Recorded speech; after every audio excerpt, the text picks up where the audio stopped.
Hi, and welcome to another special episode of Grown Up Guide Pup. This is Ricky's birthday special, day 2, where Matt and I took Ricki into Disney's Magic Kingdom.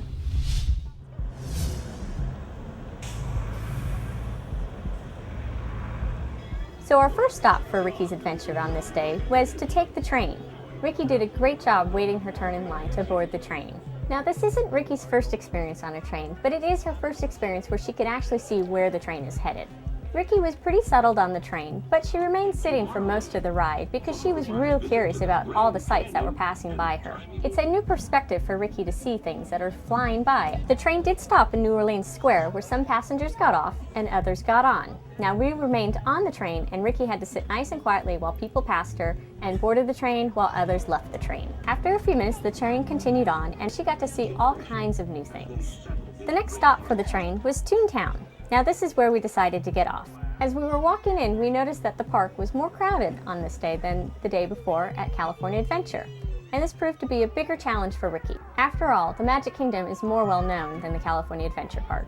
It didn't take long for us to notice that Pluto was out and about, and well, he's my favorite character and I was really excited to introduce Ricki to him. We had to wait in line to visit with Pluto, so this gave Ricki a great opportunity to observe him from a distance. When it was our turn to go meet and greet Pluto, Ricki seemed a little excited but also a little hesitant. She was like, wow, this is a really big dog. So Pluto crouched down to Ricki's level and actually sniffed noses with her, and Ricki was very excited at first. But then she realized, hey, this isn't a real dog, and backed up and wasn't quite sure what to think of him. Ricki seemed to be fighting with her mind a little bit. She was hesitant about saying hi to Pluto, but she was also kind of excited, so she tried and tried and tried. Other than meeting with Mickey the day before, she handled Pluto the second best.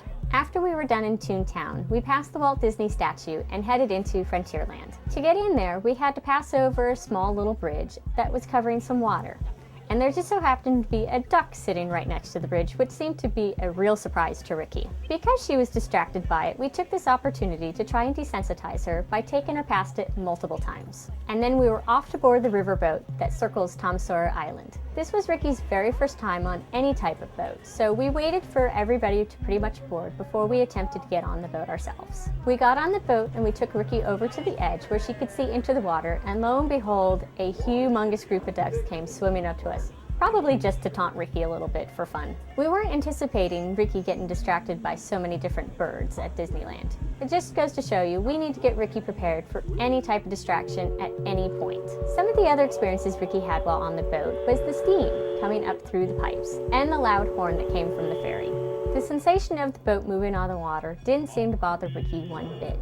She settled down fairly nicely and seemed to enjoy her ride. When we were finished cruising around Tom Sawyer Island, it was getting a little dark and Ricki was starting to get tired. On the way back to the hotel, we noticed some glowing Mickey ears, and I thought this would be really fun for Ricki to wear. Not only is it really cute, but it also gave people notice of Ricki and to make sure that they didn't step on her. After all, it was getting pretty dark and it was kind of hard to see her. So that wraps up Ricki's birthday special. This whole trip was all about Ricki and making sure Ricki had a good time. So, as you know, we needed to put Ricki's needs before what we wanted to do and ended our day a little shorter than expected because she was tired. So it's one of the things we always keep in mind is Ricki's interest and needs. So make sure you click on the annotations of the 2 other bonus videos of Ricki meeting Mickey Mouse in its entirety and some behind the scenes footage. So as always, we'll see you next time on Grown Up Guide Pup.